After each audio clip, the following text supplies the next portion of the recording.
Good afternoon, everyone. Hall of Fame is to preserve and promote the history of thoroughbred racing in America and honor the sport's most accomplished participants in the official National Thoroughbred Racing Hall of Fame.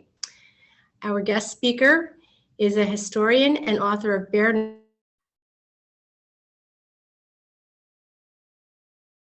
Name. Please correct me. Hey, thanks for having me. Brien Bouyea, from the National Museum of Racing, and it's a pleasure to be with you guys today to talk a little bit about the museum and racing history, and especially at Saratoga. So thanks for having me. Wow, I was muted. Okay, I'm supposed to be really good at this, but clearly I am still in nursery school. Okay, so I can hear you now. Yes, I took off my unmute. We are recording this, so anyone who wasn't able to come today or wants a chance to catch whatever part while we lost sound or you lost sound, whatever happens, we're doing a recording, and the Zoom recording usually comes to me a week later, and we will get it on our YouTube page, and I'll be able to send you all a link. Did you hear any of that? I heard a few words here and there. Yeah, something weird. Okay, so again, we're recording this, and I'm going to pass it back to Brien and keep my hands off of this. Okay, so I'll just, I appreciate being here with you guys today, and I thought I'd talk to you a little bit about the museum and its history and kind of my role there. And then I'd be happy to answer any questions anybody has, about racing, about the museum, about any aspects of Saratoga, its history, that sort of thing. So just a little bit about my interest in racing and how I got into it. I was a journalist for a number of years, and I wound up being the sports editor over at the Saratogian. Then about 10 years ago, the communications director position opened up at the museum, and I was very interested in it. And I had a pretty good background of history about the sport, and this job just kind of seemed like a natural fit for me, and it's been great ever since. The museum has been around since 1950. It was established. It originally was located over in Congress Park, just down the road from where the museum currently is, in the building that a lot of people know as the Canfield Casino. That building itself had a pretty interesting history. It was known as the Clubhouse originally, which was founded by John Morrissey, who was the track founder. So it was kind of a natural spot for the racing museum to have its initial place being. A few years later, in 1955, the museum had kind of outgrown the space in the casino and needed its own sort of permanent residence. So we moved down to 191 Union Avenue, and we opened up in the fall of 1955, and that was the time when the Hall of Fame was added. And initially that was to honor basically what you have at the other halls of fame in Cooperstown and in Springfield and in Canton, to honor the best performers in the sport. So the best trainers, the best jockeys, the best horses would receive annual Hall of Fame induction, and that's been a big part of our mission ever since. So we're a mixture of an art museum, a Hall of Fame, an interactive place that tells the stories of racing's history. And we just recently completed a major project. In September of last year, we reopened after being closed for several months. Obviously, the pandemic was shutting a lot of businesses down and everything, but we were planning on being closed for a while anyways, because we were undergoing a $12 million renovation. And basically what that did for the museum is we completely revitalized our Hall of Fame. Instead of just walking into a room in the back where you just had plaques, we turned it into a digital interactive experience. So we have it's a 360-degree theater there with a signature film. It's called What It Takes.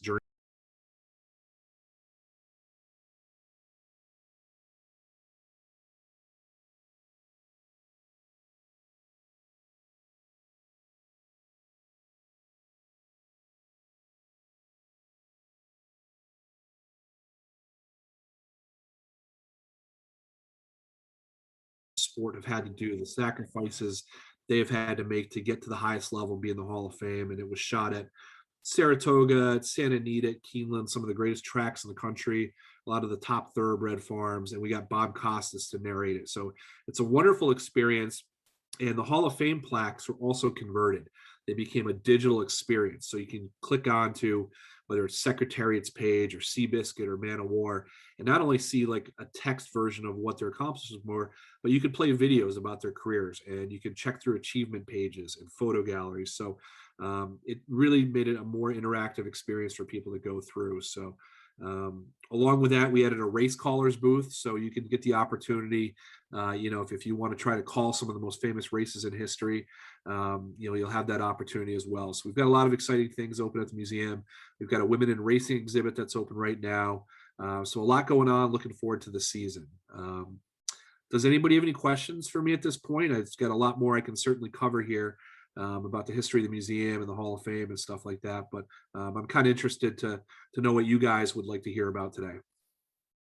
Jody, any thoughts? My thoughts initially is if you're going to, are you going to give us a walk through the museum, or if not, we can just go with anecdotes and then questions will arise from that. Well, I'm not able to take you through the museum today through this program, but we have I can kind of give you an overall description. We have I would say what is a diversified set of galleries, and it kind of takes you, when you come into the museum, you go through kind of a set procedure to go through the museum from one gallery to the next, and it's a tour through history. So the first gallery that you go through will be the pre-Civil War Gallery, and this is basically talking and showing you things about the origins of thoroughbred racing in America, how the sport got started. And for people who don't know, obviously racing was big in England and Europe before it came over here. And when America was being colonized, most of the horses and competitions were in the South, and there weren't really racetracks at this point. It was a lot of informal match races on farms, and it was basically one guy saying, "My horse is faster than your horse," and this would lead to gambling and big coverage in newspapers back then, and it eventually led to them developing the first tracks in the South. And as it became popular, these tracks moved north, and we had some that started in Long Island.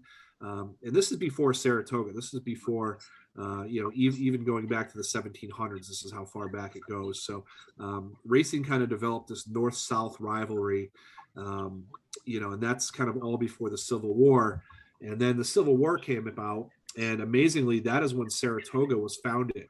In the middle of the Civil War in 1863, it was only a few weeks after the Battle of Gettysburg that they were able to establish thoroughbred racing in Saratoga, which was basically an against the odds story because of the fact that most of the horses in the country had been requisitioned by either the Union armies or the Confederacies for war action. So it was a pretty against the odds situation that got it started. So after you see those galleries where you learn about the early history, you go into the 19th century gallery and then the 20th century gallery.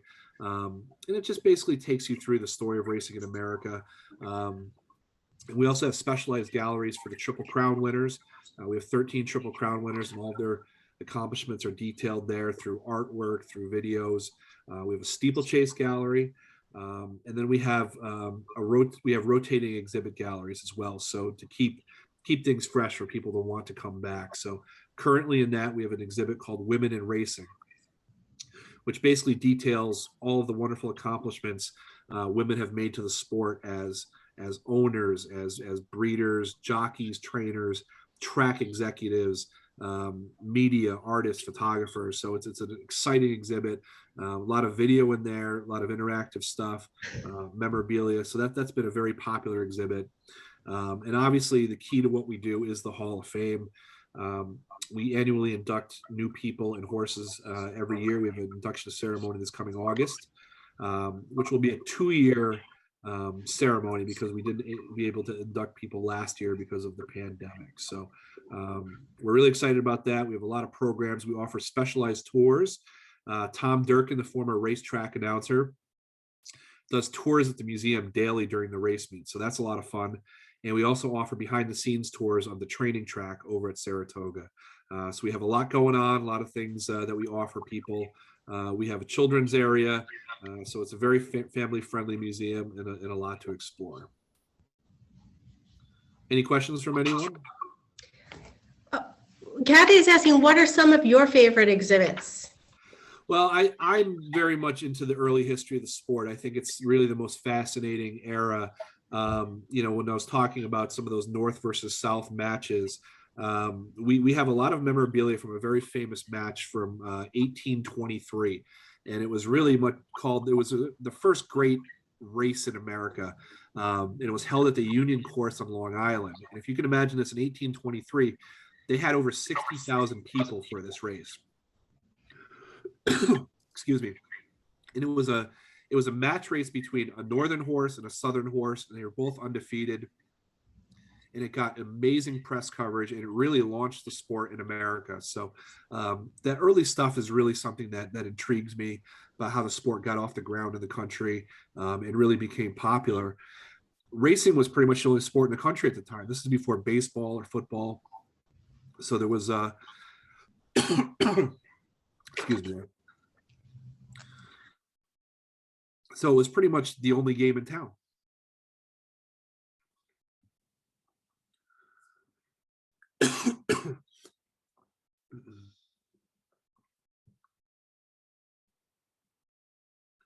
I have a question, Brian. Sure. Okay, so racing seems to have relied on the wealthiest of the wealthy of the area. I don't know the background. Well, actually, I've heard you talk about Morrissey, so I know a little bit of it, which I'll give you an opportunity to share with us soon. But how much has changed since now Mary Lou Whitney has passed on for a couple of years, and she was a major funder of everything in Saratoga. Things have changed. How is that being held up? Where is funding coming from now? What kind of people are coming through involved in the racetrack now? Are we seeing new faces? Yeah, I think it's interesting. Like you said, it's been a sport. Basically, it's called the sport of kings in a lot of people. Excuse me, I got a bit of a cough going on here. Yeah, so for a number of years, it was kind of the wealthiest that were leading the way in racing. But in the last 20 to 25 years, they've had syndicates and partnerships that have become very popular. So people with less funds have been able to partner together and buy horses and have success at the big races. Partnerships are very important. They've brought a lot of people into the game. Obviously, there's still a lot of wealthy people, and you see a lot of Sheikh Mohammed, the ruler of Dubai. There's a group called Coolmore, which is a lot of wealthy people over in Ireland that are buying into the sport and racing at the big tracks. But you've had a lot of partnerships like West Point Racing and Starlight and a lot of others that bring people into the game at a fraction of the cost. So you can buy into these horses and get to race at Saratoga and win races like the Kentucky Derby and places like that. So it's definitely become a lot more inclusive, I would say, in the last 25 years. So, and great horses can come from anywhere. The Kentucky Derby each year, you'll see a lot of horses that cost $1 million or $2 million, but there'll be several in there that just kind of came out of nowhere. There was a horse named Mind That Bird that won the Kentucky Derby about a decade ago. He was 50 to 1 of the odds, and he cost a couple of $1,000. The horse that won a couple of years back, there was another one called Giacomo, who was a very cheap horse as far as the sales go. So being wealthy doesn't guarantee you success in the sport. There's a lot more to it than that.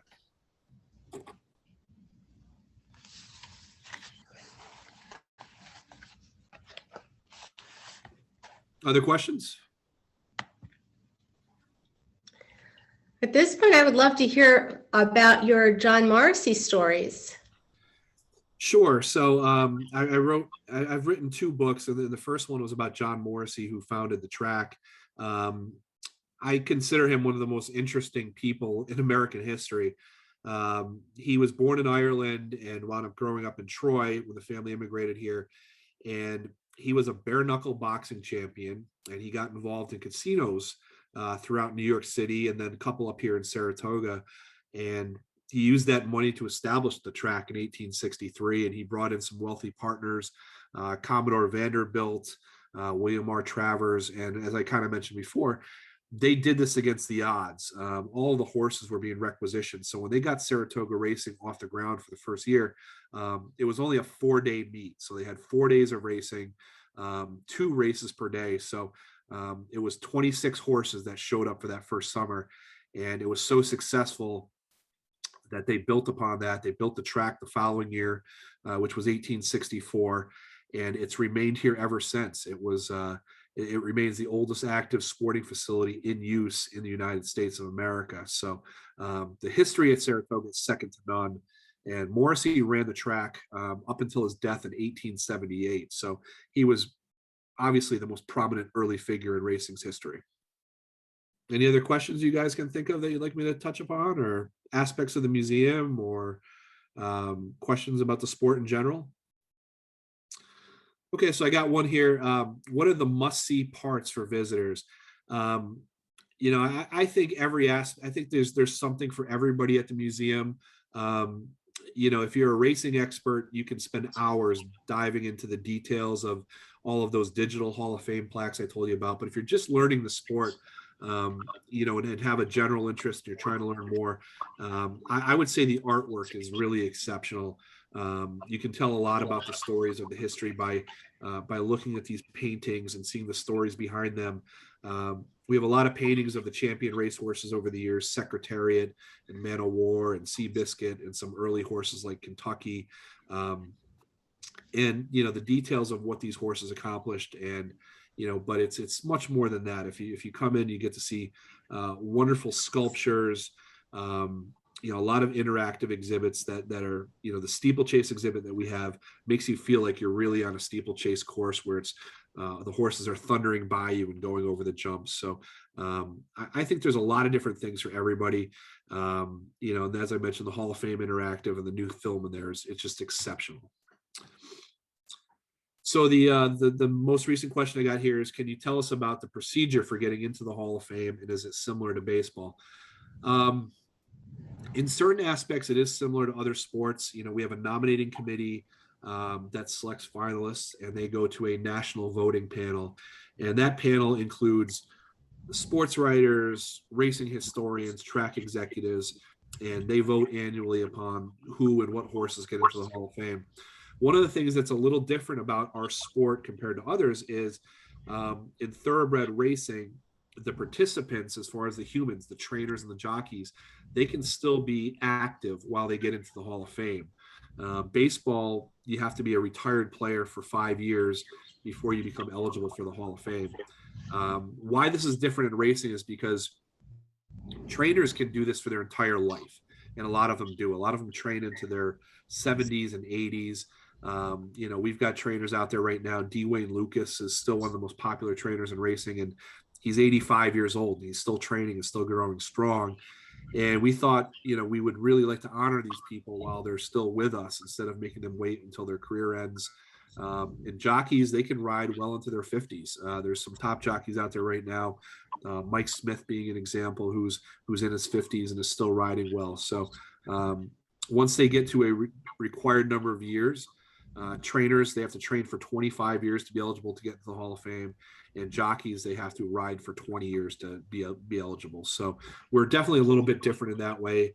I don't think there's any other sport that it is able to induct active members. So yes, that is absolutely a different aspect of what we do.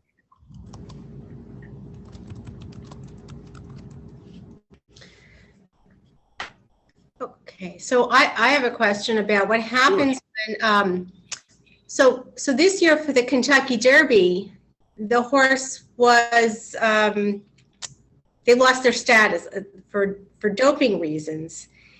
What happens? The whole status of all of it is upset. Well, it looks like that's going to be the case. Nothing has become official with that yet.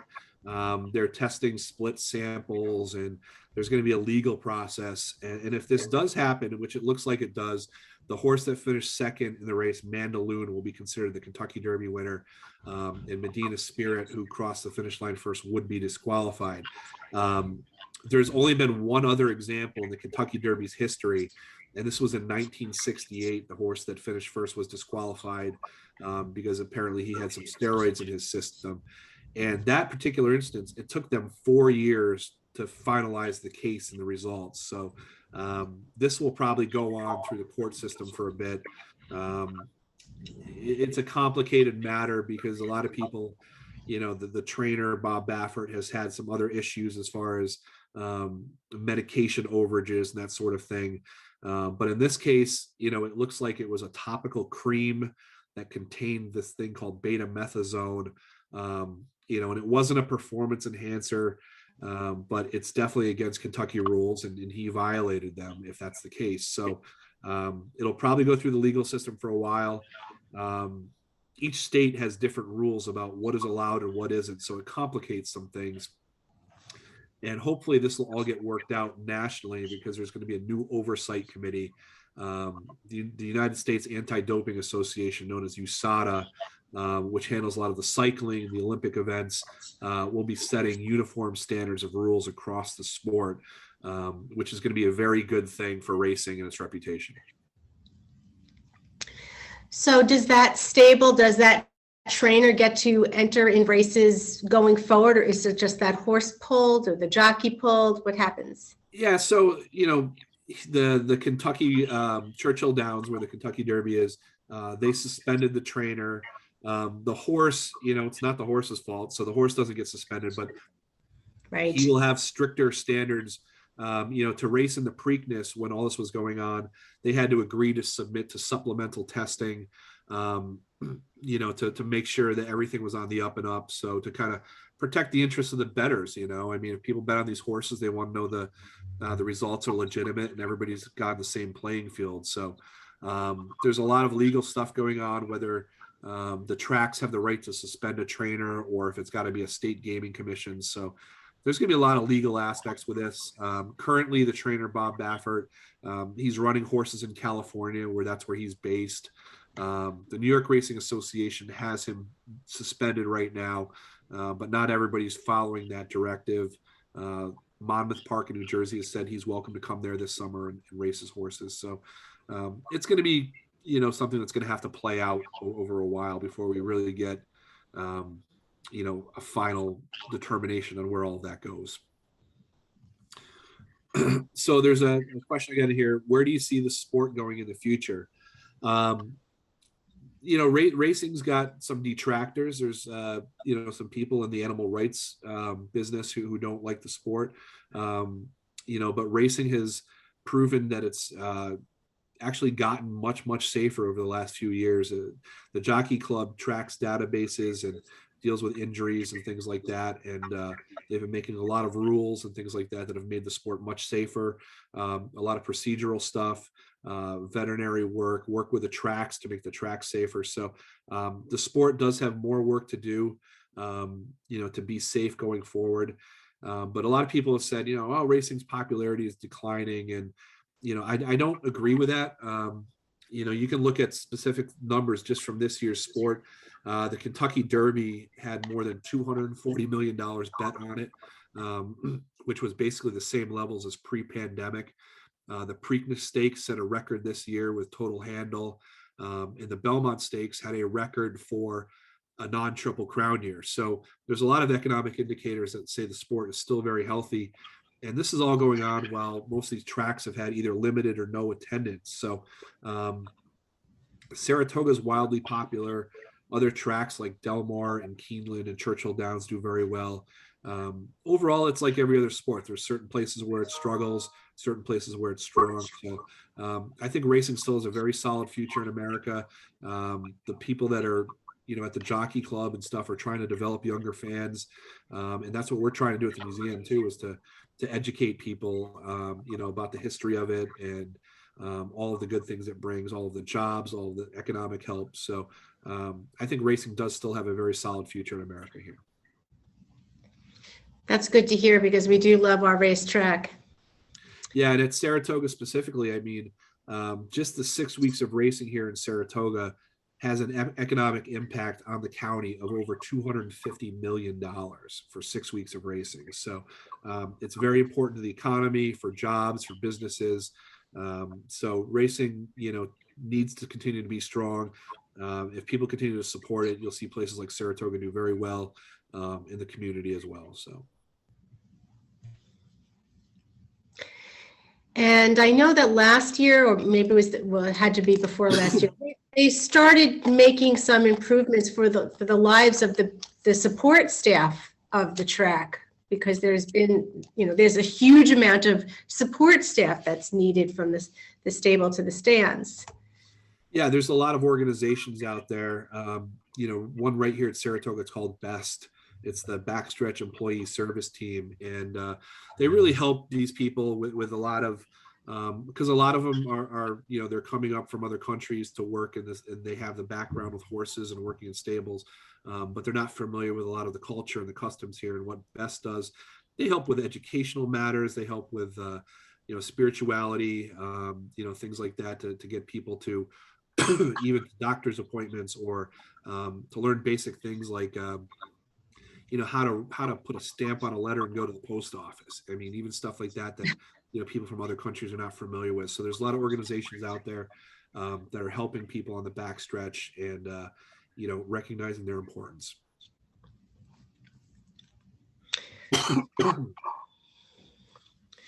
So Brien, what's your personal favorite thing about the track? What races do you not want to miss, or exhibits that you feel most connected to? Yeah, I mean, I love most aspects of it, and I travel to other racetracks as well. Along with Saratoga, I'm a big fan of Keeneland, which is in Lexington, Kentucky. I'm actually going out to Arlington Park in Chicago next week. So I like to see all the different aspects, but I'm obviously very partial to Saratoga here. I like going over in the mornings for the workouts. I'm a bit of a photographer, so I like seeing the horses and the sunrises. As far as Saratoga, the big races that I think everybody's got to be at are the Travers and the Whitney and the Alabama, and the Sword Dancer.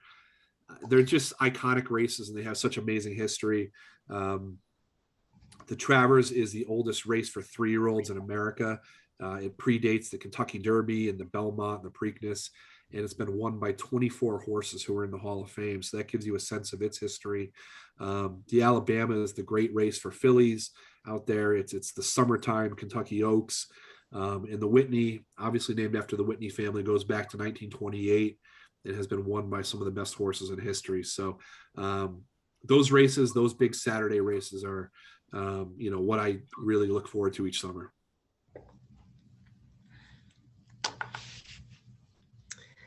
Okay, do we have any other questions for Brien, or questions about the process of going to the museum itself, if you need to make appointments, or how much time should you allocate if you have an hour to spare? What should you do? Sure, I would recommend, so basically we are open every day. We're open 9 to 5.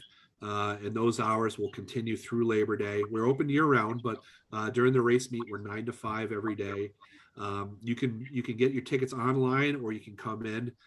We have several showings of the film, which you can find out on our website, which is racingmuseum.org, or you can call us at 584-0400. But I would recommend checking out our website, because it's got the details on all the different exhibits, what we offer, discounts, group tours, everything, that all of our events that we have going on this summer. So I would recommend looking there, but if you want to just come on up and visit us, we'd be happy to have you. So thank you. It's been great to be with you guys today. Brien, thank you so much. It's interesting to hear all of the backstory about Saratoga and the museum, and hopefully we'll get over there. So yeah, it's my pleasure. I thank you guys for spending some time with me. I hope you can make it up to the museum. And I apologize. I've had a tickle in my throat for about the last 20 minutes. So I was kind of struggling through some of this. So I hope I came through okay. So. Well, you did a great job. Thanks a lot. So we'll see you soon. Thanks, everyone. I appreciate it. Bye-bye. Bye-bye. Thanks again for having me. I appreciate it. You're welcome, Brien. I'm going to stop the recording now.